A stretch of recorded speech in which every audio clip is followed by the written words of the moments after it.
We're back. Focus Fusion Fitness, Nice, France. We're at a fountain, beautiful, well-known fountain. But we're here with the return Ironman. He was here earlier and he was in a pre-race interview. Now we're in the post. I'll let him reintroduce himself and let him tell us about the race. Oh yeah, my name is Bryan Chacon and triathlete out of Austin, Texas. Yeah, so how was the race? I heard you have, well, let's start. This is a different interview. Tell me about how the trials and tribulations you had to go through to get to France, and tell me how that was even before the race started. Yeah, so just to get to France, flying out of Dallas, we were denied a flight on our second flight, so we had to stay overnight in Philadelphia, which delayed us a day and kind of pushed back some of the deload training going into race day. So it just was a lot to deal with in the moment, you know. It added 3 extra flights the next day, and after, I don't know, 24 hours maybe, we finally got to Nice, France. Took all our stuff out, you know, and tried to get back on track to get ready for race day. So it was just a lot of stress, and also just kind of not being let on the fly. It was kind of a bummer. But yeah, it was a long trip. Yeah, you're not getting out that easy. Tell us about your sleepless nights and everything and how you felt, because this is important. Seriously, this is important because people go through trials and tribulations. They just want to give up and do things like that, and they're like making excuses, whatever. But you fought through this, so we need a little bit more detail about what you did. I know you switched hotels, you know, that kind of thing. You didn't, you know. Go ahead and tell us more about that. Yeah. So I mean, you want to be as rested as you can before race day, right? But that was not the case for us. Because, you know, you spend one night kind of trying to figure out your hotel situation whenever the flight couldn't go through. So we stayed a night in some random hotel they just put us in pretty late at night. So early flight the next morning, gotta get to the airport on time. And then after that, the night after that, you're on a plane the whole time. So you're trying to sleep on the plane chair. Right. And then the night after that, it's like race day, so you got some of the race jitters going on and trying to settle in. So yeah, I couldn't really sleep much either. So you said not sleep much. I think you're being modest. You didn't sleep at all, is that correct? I did not sleep at all. I was awake. Yeah, every minute. I was trying not to look at my watch because I just knew it was like 1 a.m., 2 a.m. And I was planning on waking up at 3:30, but you know, I just watched it like 3:15, 3:20. Wow. Okay, I was like, yeah, it's not happening. So the first recorded insomniac in world history. This is crazy. Not sleeping at all is diabolical for an event like this. So in the morning, what did you eat? Obviously you didn't wake. I was gonna say when you woke up, but you didn't sleep. So what did you eat, and how were you feeling physically right before the swim? Yeah, I mean, I had some eggs. It's my usual meal before a race. I had some eggs, I had some bread, and coffee with some water and electrolytes. That's, you know, what I do for most races.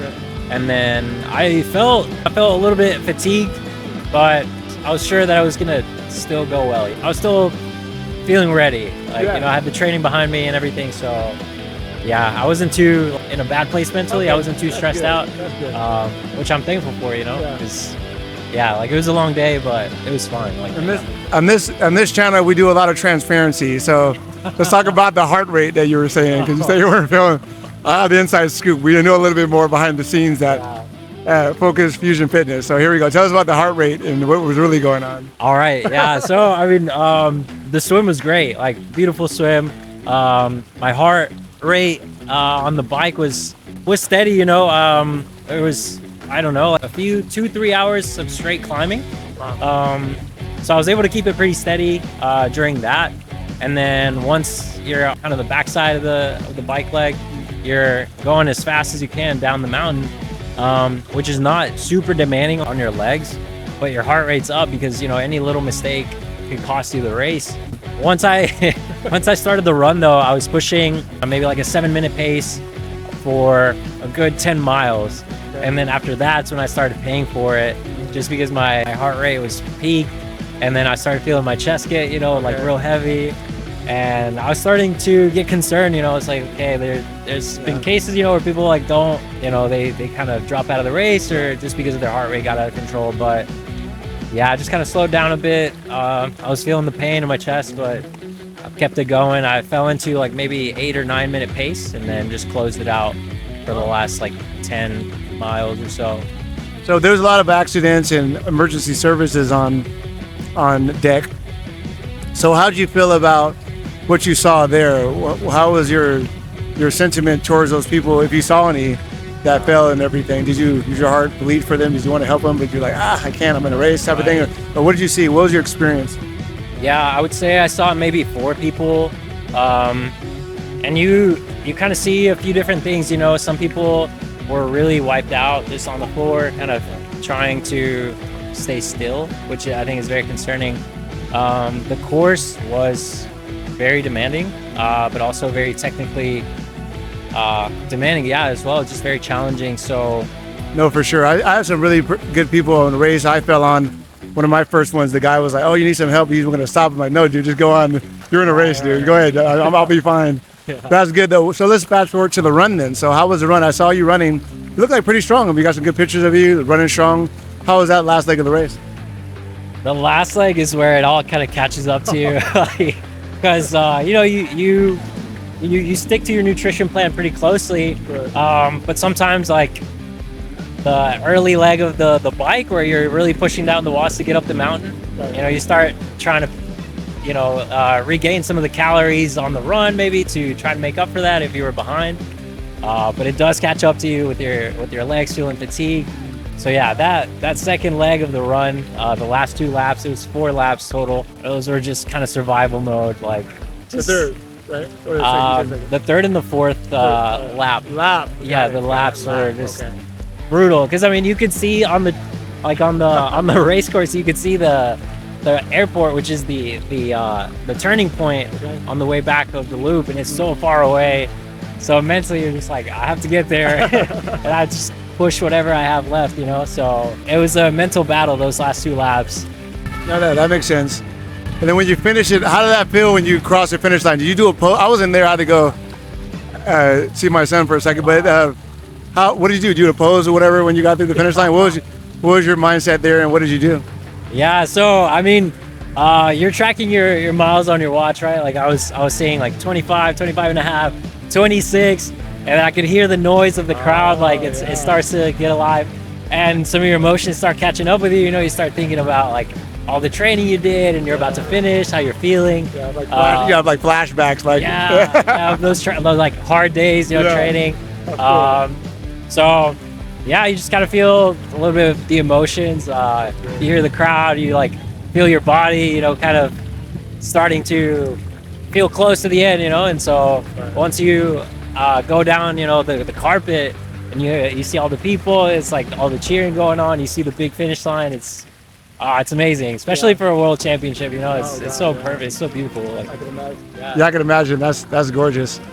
So you went to Monaco and everything to vacation. So you went to Monaco the other day. Can you tell us a little bit about Monaco and Nice overall? Like, what would you recommend to other people, not just coming for an Ironman, but just to come to vacation? So Nice is kind of like the hub for the south of France. So you have a lot of beautiful cities bordering Nice, and then out of Nice you have a lot of public transportation. So yeah, if you fly into Nice, you have access to all of the other cities like Monaco, maybe like Menton, Eze, and Saint-Tropez. So a lot of other beautiful cities that are just nearby. Monaco is beautiful. It's a super small country. I think it takes like maybe like an hour to, I don't know if it's like walk or drive across, but it's just a beautiful scene. You got a lot of the yachts out there, the ocean, the beautiful buildings, very historic. So I would love to come back and just like not have to worry about some of the race preparations, and rather just like kind of explore and just be in the ocean, things like that. No, for sure. No, that's great. No, well, congratulations for sure. This is a big accomplishment. Worlds is insane. Being the World Championship, if anything, is phenomenal. So let us know. Remind us. So you have a company. Remind us of your brand and how we can get you connection with you on the socials. Oh yeah, thank you. Yeah, I started a cycling and triathlon brand called Squadron Racing, TSR Squadron Racing, and you can find it online at squadronracing.com, or if you want to follow the YouTube or Instagram, it'll be at squadron_racing. And yeah, you just give us a follow, you'll be able to see all the races we take on and some of the new apparel we're working on. Well, thanks for having the interview so much, and we'll see you in the future. Yes, sir.